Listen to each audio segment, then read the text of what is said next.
కూటమి ప్రభుత్వం ఈరోజు అధికారంలోకి వచ్చాక ప్రజలకి మంచి చేయాలి, రాష్ట్రాన్ని అభివృద్ధి వైపుకు నడిపించాలి, ప్రజలకి తాము మేనిఫెస్టోలో చెప్పిన ప్రతి ఒక్కటి అందజేయాలన్న చిత్తశుద్ధి లేకుండా కేవలం రెడ్ బుక్ రాజ్యాంగం అంటూ రాజ్యాంగానికి విరుద్ధంగా ఈరోజు వాళ్ళు తప్పుడు కేసులు పెట్టి వాళ్ళు చేస్తున్న హెరాస్మెంట్ చూస్తుంటే చాలా అసహ్యం వేస్తుంది. ఈరోజు వైఎస్ఆర్ కాంగ్రెస్ పార్టీ నాయకుల మీద కేసులు పెట్టి వాళ్ళని అరెస్ట్ చేసి కోర్టుకు తీసుకువెళ్లి కోర్టులో బెయిల్ ఇచ్చే లోపల ఇంకో పోలీస్ స్టేషన్ లో ఇంకో కేసు పెట్టి మళ్లీ ఇంకో కోర్టుకు తీసుకెళ్తాం, అక్కడి నుంచి బయటకు వస్తే మళ్లీ ఇంకో కోర్టులో కేసు పెట్టి ఇంకో చోటుకు తీసుకెళ్తాం. ఇది మనం కళ్ళారా పోసాని కృష్ణమురళి కేసులోనే మనం చూస్తున్నాం. అలా చాలా మంది మీద కూడా జరుగుతున్న విషయాన్ని ప్రజలు తెలుసుకోవాలి.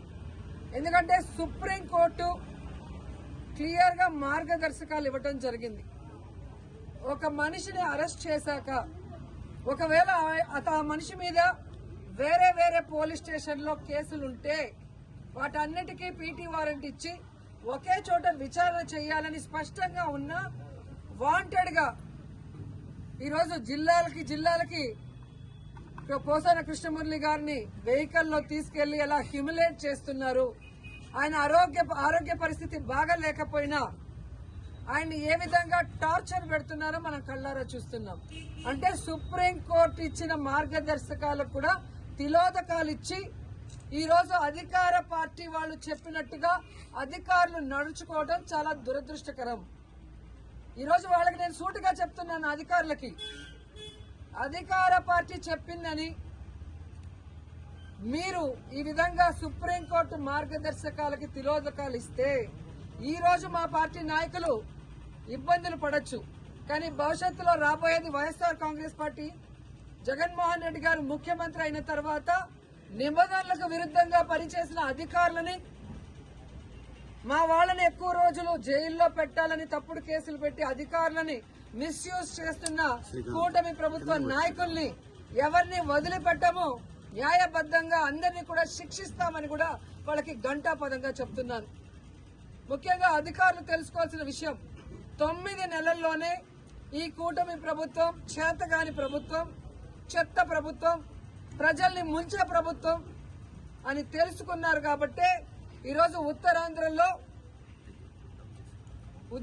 ఉపాధ్యాయులు ఏ విధంగా తెలుగుదేశం పార్టీ సపోర్ట్ చేసిన కూటమి ప్రభుత్వం సపోర్ట్ చేసిన వ్యక్తిని ఎలా ఓడించారో అర్థమైతే రాబోయే జమిలీ ఎన్నికలైనా సాధారణ ఎన్నికలైనా అధికారంలోకి వచ్చేది వైఎస్ఆర్ కాంగ్రెస్ పార్టీ అనేది తెలుసుకోండి.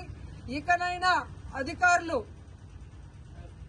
మీరు ఏదైతే న్యాయబద్దంగా చేయాలో అలా చేయాలి, అంతేగాని మీరు మితిమీరిన ఉత్సాహంతో చేస్తే మాత్రం చాలా బాధపడే రోజులు వస్తాయని కూడా తెలియజేసుకుంటున్నాను. అండ్ ఈరోజు ప్రెస్ ద్వారా ఈ రాష్ట్ర ప్రజలకి చెప్పాలనుకుంటున్నాను, అలాగే కూటమి ప్రభుత్వానికి కూడా చెప్పాలనుకుంటున్నా.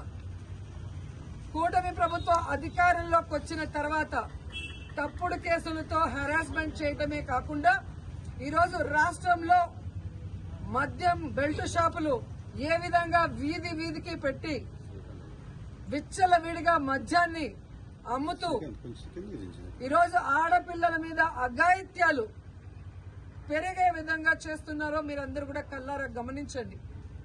అలాగే ఈరోజు ఈ కూటమి ప్రభుత్వం అధికారంలోకి వచ్చిన తర్వాత ఈ ఆంధ్రప్రదేశ్ రాష్ట్రం గంజాయికి ఎలా అడ్డాగా మారిందో మీ అందరూ కూడా కళ్ళారా చూస్తున్నారు.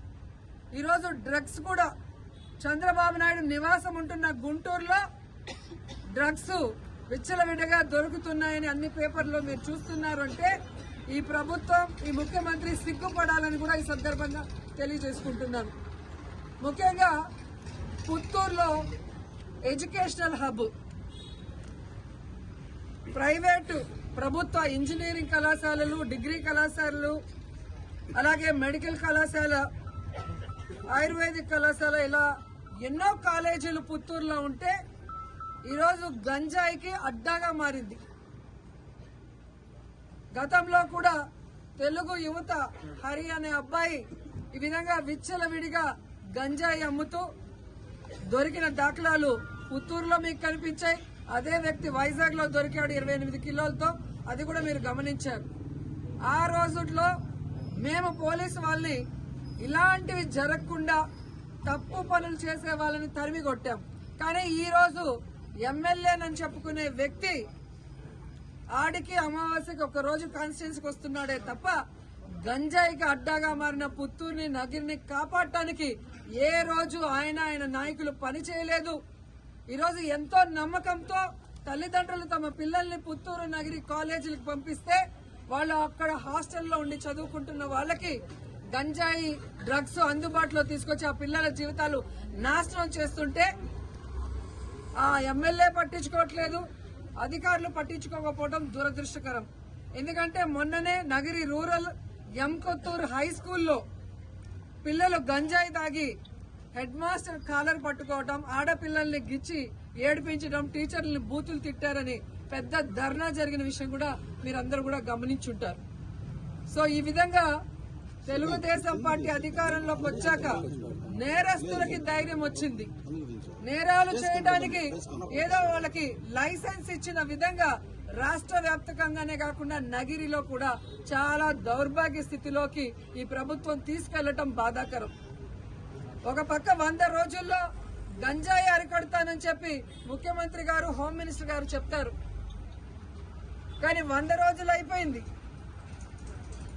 కుప్పంలో గంజాయి సాగు జరుగుతూ కూడా మీరు వీడియోలన్నీ చూసుంటారు. మరి ఒక పంట పండాలి అంటే ఈ రోజు ఇత్తనం వేస్తే రేపు రాదు కదా.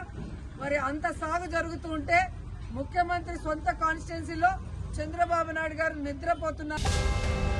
Please subscribe Telugu politics.